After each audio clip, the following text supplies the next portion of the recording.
So this rebuttal of the week is in response to the Liberal government in Canada, the government of Justin Trudeau, announcing that their minister, Kirsty Duncan, is going to look for signs of gender bias in the federal science departments. This is her job, apparently, right? So turns out Kirsty was previously targeting the gender gap among university researchers. Like, really important stuff, right? This is what we want to be paying the political class lots of money and with lots of benefits. This is what we want them to be doing with their time, right? This is the real important stuff, to go and send somebody and her team to go and look for gender bias in science departments and things like this.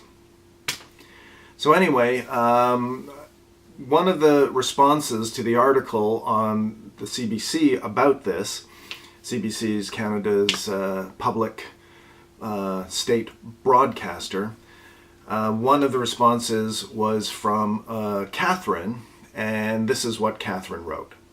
She wrote, "There needs to be the question asked as to why women are not applying, and if they do apply, why are they not accepted, or why do they not complete the various science-based programs?" Already the insinuation or the assumption is that if they're not applying or not completing the programs, it's somebody else's fault, right? Someone else is to blame for this, not them. It couldn't be because they don't like it or wasn't for them, not their cup of tea. Nope. Someone's done something to them.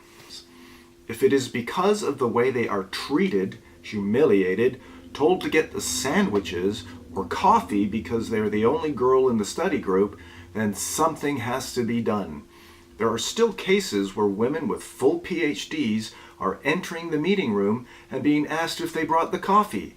Until men get it out of their system and treat all women as equal, this discussion has to be made.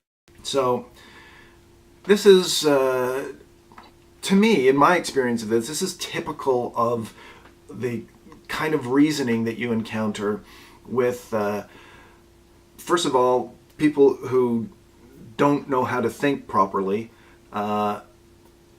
people on the left in general, and feminists in particular. So there's a premise here that if women are underrepresented, which is a stupid term, a ridiculous term, in a certain field, then it must be because somebody is doing something mean to them. That's the only explanation, right? So they start with the conclusion that someone's being mean to these people. And then they think, what could it be that, if that's true, what mean thing could be happening? Oh, you hear about this sort of thing all the time, and you hear about that happening, and oh, women are asked to bring the sandwiches. I bet that's what's going on. And before you know it, they've started with a conclusion, invented a bunch of explanations and justifications for it, and convinced themselves that what they've experienced totally within their own heads is a mirror image of what's actually happening out there in the world. So I responded to Catherine's comment like this.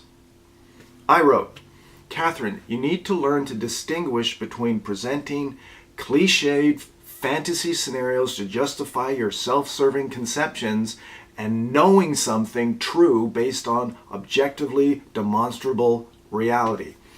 Let me help. What you, feminists, leftists, and all people who don't know how to think do is you start with the conclusion that appeals to your ego, and then you subjectively generate self-confirming scenarios that seem to you to be the kind of things that would probably be true if your conclusion was true. And that circular, internal, completely subjective process is what passes for adequate reasoning about the world to you, to feminists, and to leftists in general. Catherine, you, feminists, and leftists in general need to teach yourself to stop doing that. if you want to stop mistaking your subjective impressions and personal biases for what is actually going on out here in the objective world on the other side of your skull. This is going to Getugly. Never okay.